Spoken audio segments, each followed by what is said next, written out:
Okay, so we're moving on to the 8th day now of this build that was going to be really quick. And we didn't manage to get the engine together yesterday because for various reasons it was a bit more complicated than expected, measuring the clearance of the crank and this, that and the other, and testing the gearbox and blah blah blah. And then at the end of the day what I discovered was that the new Kickstart shaft that I'd got wasn't quite the same as the old one. So there was, and I'm showing you the old one because the other one's in the bike or in the engine. There's a couple of pictures of it which I'll put on the video. There was splines all the way through here, whereas this one had a gap and it stopped.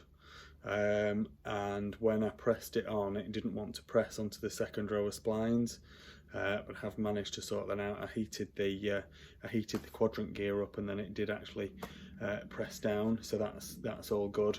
And then where this shoulder is here, this shoulder, the clutch cover basically sits on that. It's a bit rounded on the new shaft, and I'm not sure why exactly, and so that gap was bigger, so when you put the clutch cover on, it was like holding it off, because this shaft was too wide basically. And then the other thing that I noticed was that this shaft had a little recess machined in it for an O-ring, and the new shaft didn't. And there's no wear on the clutch cover for like a shaft seal or anything like that to go. So I was thinking, oh, what am I going to do? What am I going to do? Shall I send it back? They probably don't have any, this, that and the other. And I'd already pressed the quadrant gear on. So anyway, so I've stuck it in the lathe this morning, and I've machined that shoulder down there, and I've machined a recess into the new shaft. Don't really like working with hardened steel on my little hobby lathe, but anyway, it did manage to do it.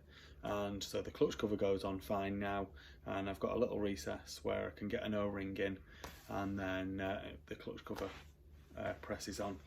I think it's a bit of a bad design really in the clutch cover.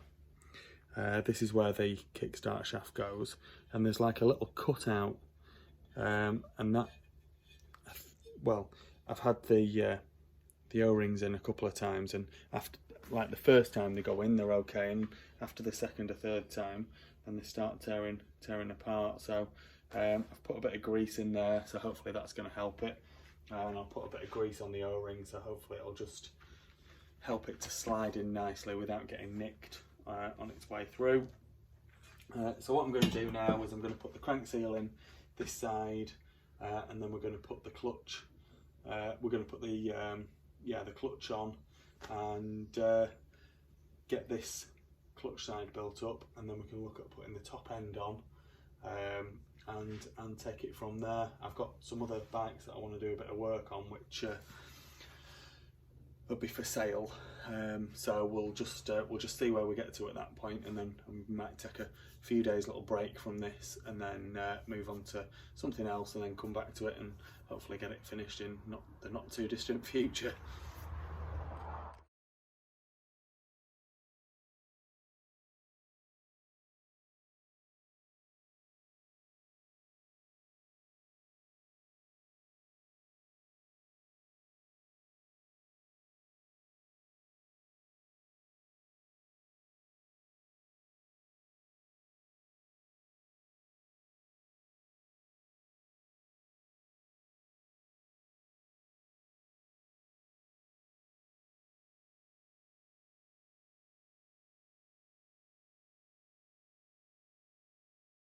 Okay, so we've got the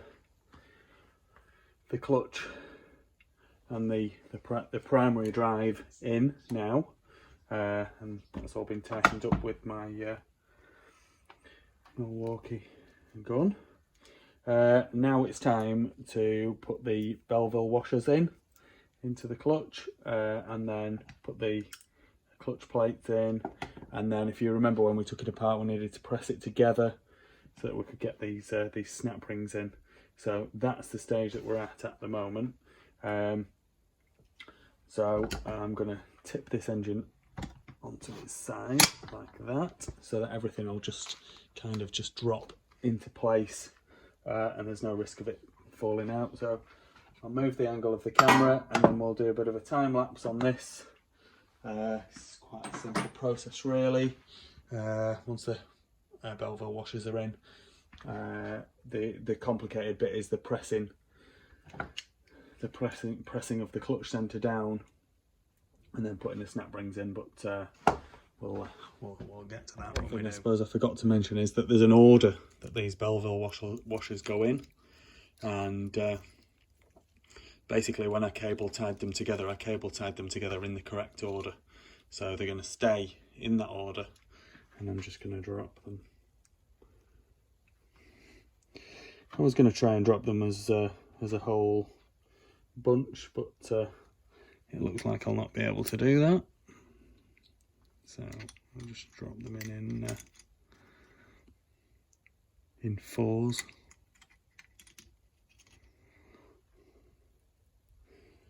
The last two sets should just go in like that.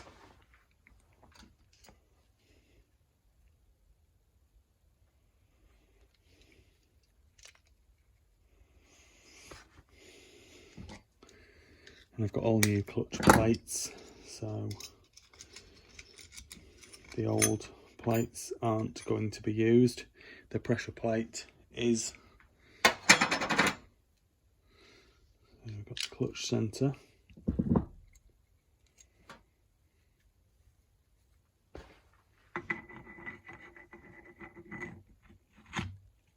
Which is there, and that sits on those washers.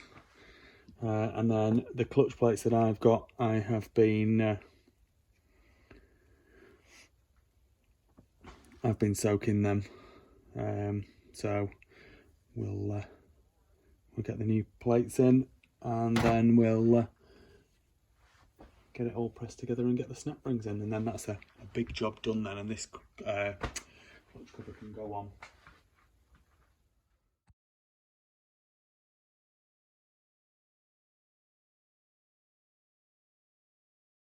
Now today's simple job problem, these friction plates aren't fitting properly, so obviously they need to be able to move freely in and out, but I can't actually get them to go in very easily at the moment. So that would mean that if they're not going to go in very nicely, the clutch isn't going to work very good, because they're going to get stuck. So I'm going to need to investigate. See, that's width-wise, that's alright. That's width-wise, that's alright. Width-wise, alright. Width-wise, alright. So there must be a fraction too wide, as in the diameter's slightly too large. So I might have to file them down a little bit, which is not something I was expecting to have to do. Not something I wanted to be doing today. Anyway, there we go. Next job, file down some friction plates. I mean, I don't know if these ones were any good or not. I mean, someone's filed these edges down as well, look. I don't know if you can see that, but the edges of those are filed down, so someone's had a similar issue with their plates. So we'll yeah, so width-wise they're okay. It's just the it's the diameter or circumference, whatever you want to call it. Right, so that's the job then. That's what we've got to do. We've got to take a bit of the diameter out with a file or whatever. Might just try and take a bit off each of them on the bench grinder. That might be my best option. Right, I'll crack on with that. That's the first one done, and it slips in like a good one. So that's what I'll have to do with the others. So what I've just done is I've just ground a slight bit off here and then just taken this little sharp edge off the corners, and it goes in perfectly. So I'll crack on and do the others, and then we can carry on with the build. Flipping nightmare are these old bikes. There we go. So after they were ground down a little bit, all the plates went in nice, and then I've given them a bit of a wipe over to get rid of any nasty gritty stuff which we don't want in there. So I've laid all of the plates up, so all of the steels are in there, and then all of the frictions apart from one, which will end up going on top of there between that last steel and the pressure plate, which is here. And then I've also laid up the snap ring. So when I press this down, I'm going to get the first snap ring in, which is going to go on the second groove, and then I'm going to let the pressure off, so all the pressure will be on this this steel here, and then the next friction plate will go in, and the pressure plate will go in, and then the last of the two snap rings, and then we'll press that all down together, and then the clutch should be a good one, as they say.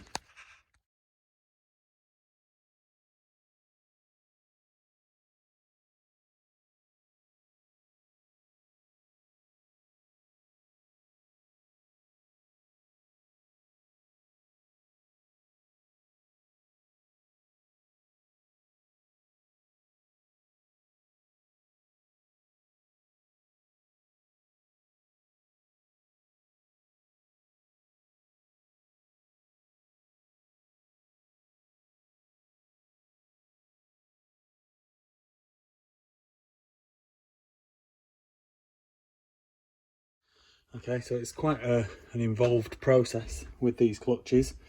I did explain it when we were disassembling it. Basically, I don't have the proper Maico tool for doing it, so I've used a crankcase puller. So that will be designed to separate the crankcases, and basically I've then used a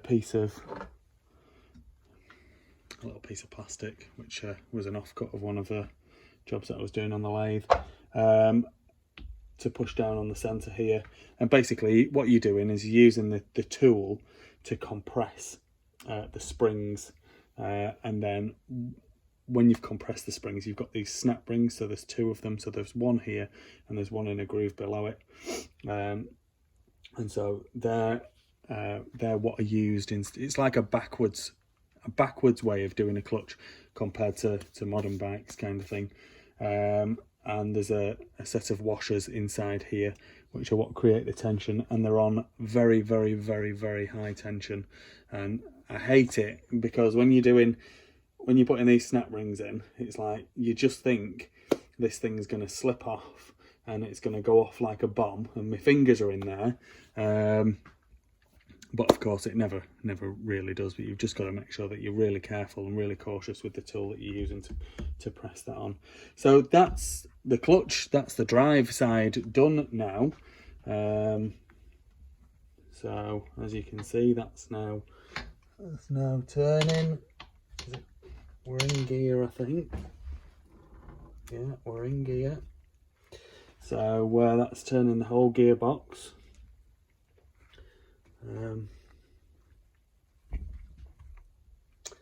So yeah, so we're ready for the clutch cover to go on. So I'll just lubricate up the gasket. We'll put the clutch cover on, make sure my little Kickstart works and all of this, that and the other, and make sure the gears select okay, and then we can move on to doing the top end.